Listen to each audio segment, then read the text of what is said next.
review of this Princeton study testing theories of American politics, elites, interest groups, and average citizens.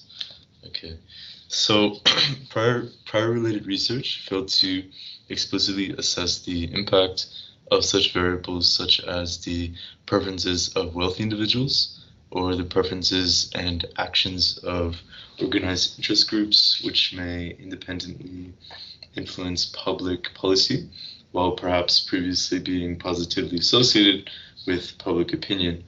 So obviously this can make things seem more majoritarian than they actually are. So the data set used consists of critical variables for 1,779 policy concerns.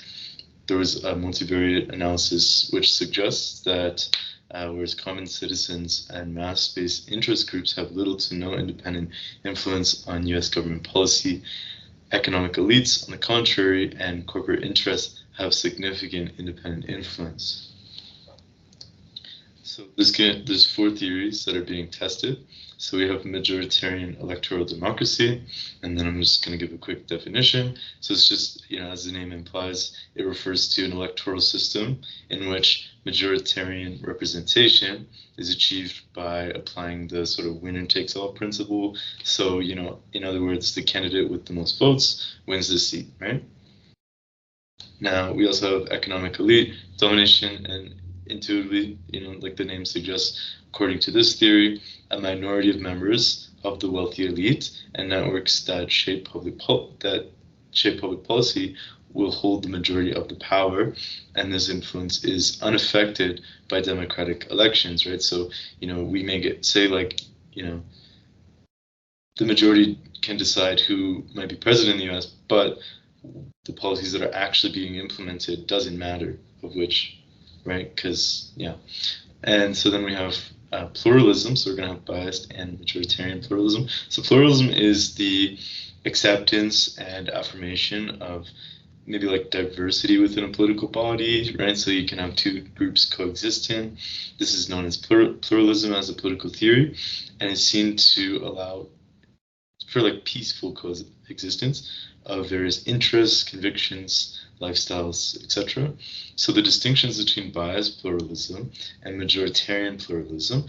Biased pluralism, this theory includes people who contend that the core of interest groups conflict, and the public policies that emerge have a tendency to lean in favor of the desires of corporate interest groups and professional associations, whereas majoritarian pluralism, this maintains that conflicts between the various factions that would be present in a large republic would result in policies that were more or less representative of the interests of the population as a whole, right? And so, or at least they would tend to defeat the tyrannical policies, quote unquote, set by maybe those smaller minority interest groups, corporate interest groups, such. All right, so many continue to regain the belief that the political system in the U.S. is mostly driven by the policy preferences of the median voter. So a good deal of empirical data has been presented. Now this here is the ideal curve. I don't know why, but when I transferred this over to Excel, I thought the line connected with 0. Obviously it should.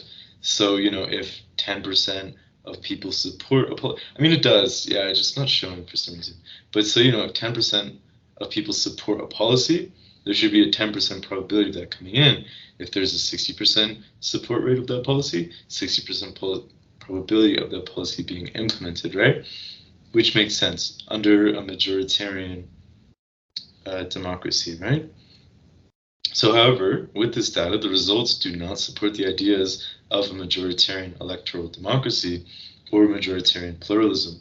Instead, they provide strong support for theories of economic elite domination and biased pluralism.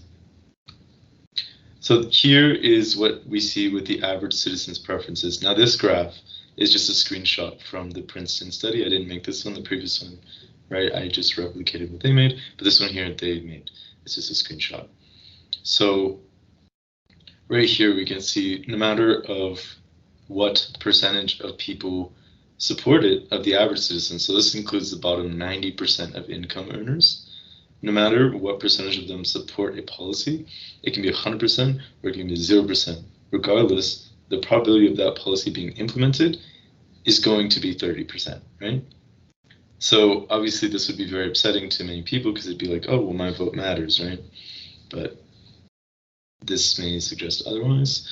And so then we see, here's the economic elite's preferences, right?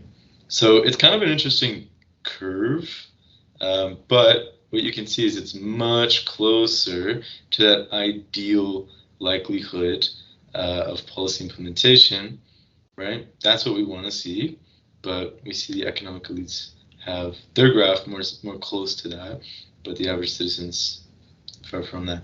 Can you folks see when I move my mouse when I'm doing like this? I don't know. Yep.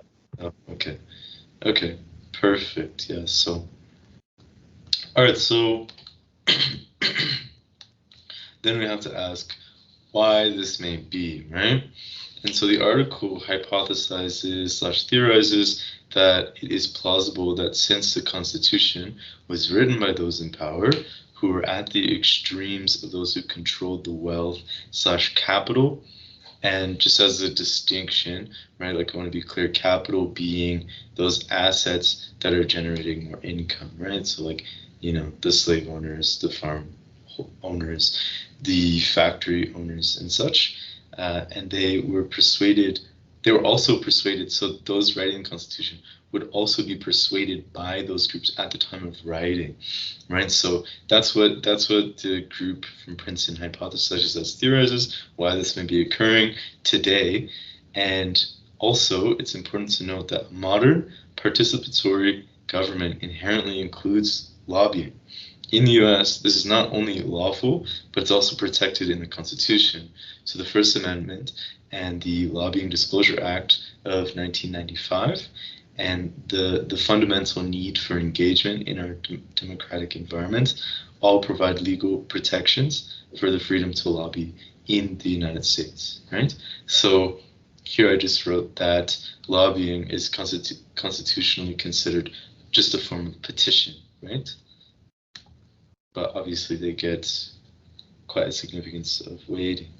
All right, so yeah, this is just a thank you to the research team at Princeton. And that's all. It's pretty short. Evan, thank you for that.